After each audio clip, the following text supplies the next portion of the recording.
Hey guys, back here with another video today. And today we're going to explore some of the requirements required in an office space or a commercial building, particular office building, and what's required based on NEC codes and some of the guidelines you need to follow when working in these spaces. Something to consider, let's say you have a mechanical equipment that's being laid out and outside. Some of the code says that you need to have a receptacle within 25 feet of those units. So they could, locate something. If they're fixing that equipment, they have access to something to power up that equipment with that receptacle. Since it's outside, if it's particular outside, you need to worry about it being weatherproof, a weatherproof receptacle, casing, so it's not getting wet, and also that is GFCI rated.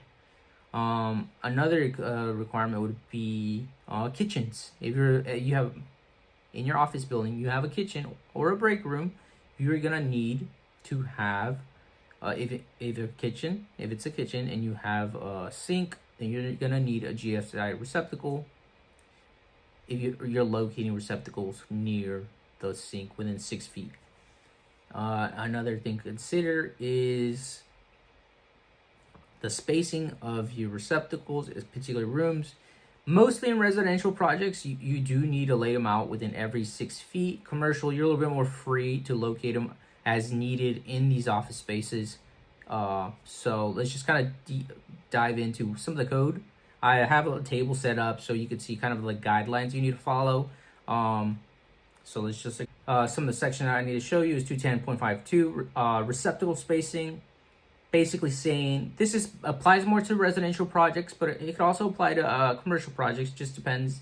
It's the type of room you're working in. Basically, NEC code requires that no point on the wall greater than 6 feet. There shouldn't be you should locate a receptacle. In commercial buildings, you kind of adjust to the spacing. You might not need every 6 feet, so you're a little bit more free to that. Another section would be 210.52C countertop receptacle, specifically in break rooms. You need to locate at no point within greater than 2 feet. You shouldn't have a receptacle, or you should have a receptacle.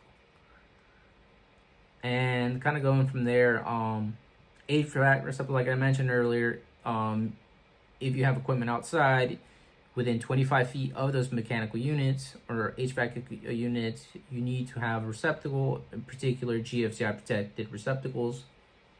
And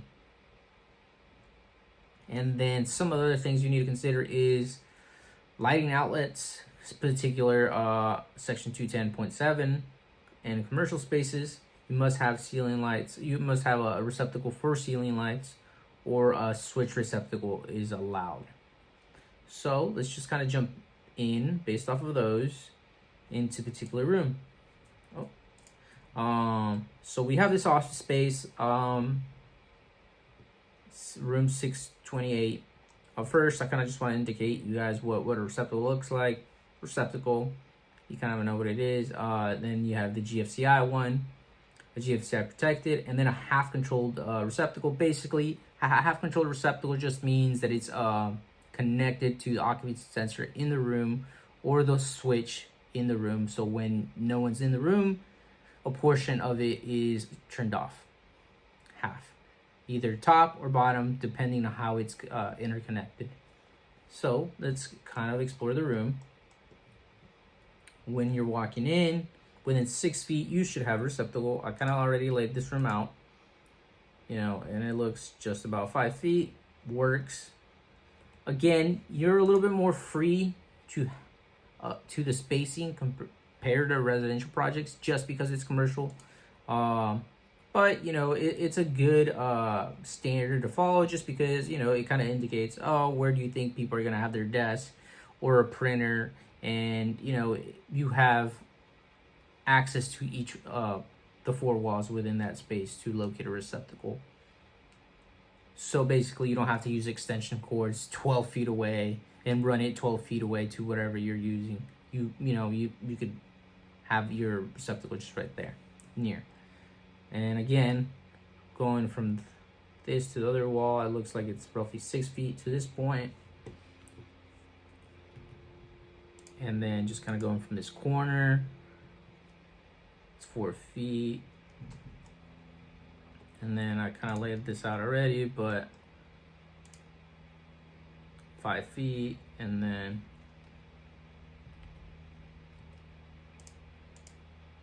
four feet. So if you kind of count that up, in between each receptacle, that's 5 feet. Sorry guys, I'm just using my Mac, so it's a little different. 4, 5, that's 9, so it's less than 12. So the spacing is pretty good. Typically you don't want it more than 13 feet from one receptacle to another receptacle. It should be less than 12. Again, you have some more freedom in commercial buildings, but kind of a good point. You have access to receptacles within the entire room. These could also be quads. I'm just showing a regular receptacle, but they could be quads. It just depends on the need of the room. Again, looks like 5 feet, and it's kind of a weird shaped room, but that's 7. Oh. 9. And so 9. Oh. 5. 9. 10. Or 9. And then basically 12. 5, 7, 9, 11. Okay, 12. So that's kind of how you lay out your receptacles within this room. And you kind of apply the same thing. You've completed one room, you could apply this to other rooms based off of that.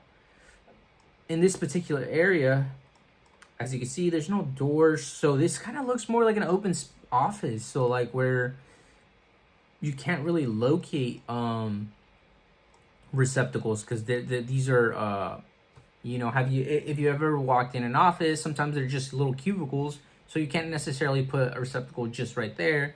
These are not walls, so you can't relocate it behind the wall receptacle. So in these type of particular spaces, it just depends. So if you're working in these particular spaces and you know the equipment they're going to put in, for example, some equipment when you're putting in an open office, what is it called?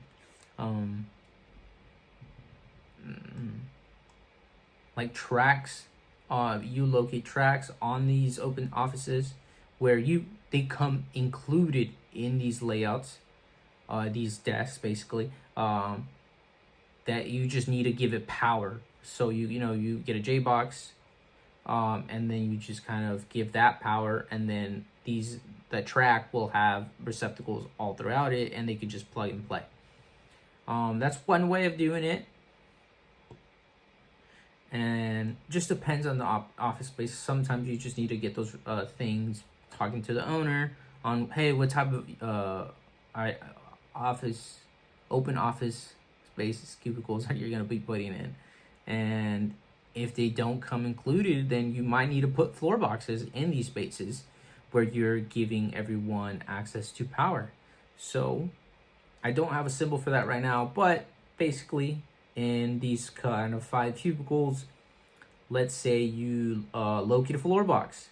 Maybe you locate a floor box 4 right here,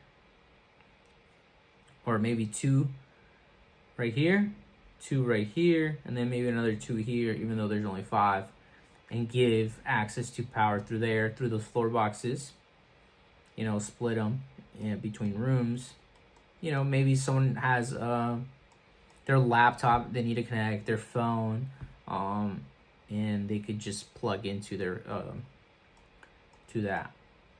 And usually with floor boxes, you need to consider how is it you're gonna bring power there, because you're not gonna have conduit just running across the entire open office. Do you have access under under, is this a second floor? Do you really have access to just put conduit under a floor space? So some of the things to consider, or is it a raised open office space? So some of the things to consider to when you're trying to put power into these type of open office spaces. All right, and then another room we could explore is a break room, a coffee room right here. Again, you have the liberty of putting receptacles within need of this open space. Say they're gonna put a microwave, you probably want to have a dedicated circuit for this microwave, because typical microwaves use up to 2,000 watts or even 1,400, which is a lot. So you don't want them to be using a shared receptacle with other things, because they're just it's gonna always trip if it's on a 20 amp breaker. Some things to consider. Also, how high do you need to locate this receptacle? Is this just a regular outlet, or is this going to be 72 inches high? So just to give the electrical contractor, a location on where to locate it. Also, is there a sink located in this kitchen space or a break room? If there is, then it has to be GFCI protected receptacle because of the sink. Within 6 feet, let's just say this, there's a sink right here. So basically from here, all 6 feet, up until basically the end of this wall, you're gonna have to have a GFCI receptacle. Kind of just getting the corners of that kitchen sink. Again, it looks like there's maybe a pantry with a door, so maybe not there. Maybe it ends, there's a wall.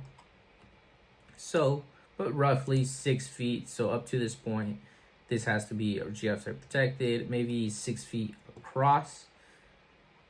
Ooh, you see right here, 6 feet across. Right here, I usually draw a square. 6 feet. Oh, sorry. Oh, what I was trying to do. Draw a P line, 6 feet. Oh my goodness. 6 feet. 6 feet across.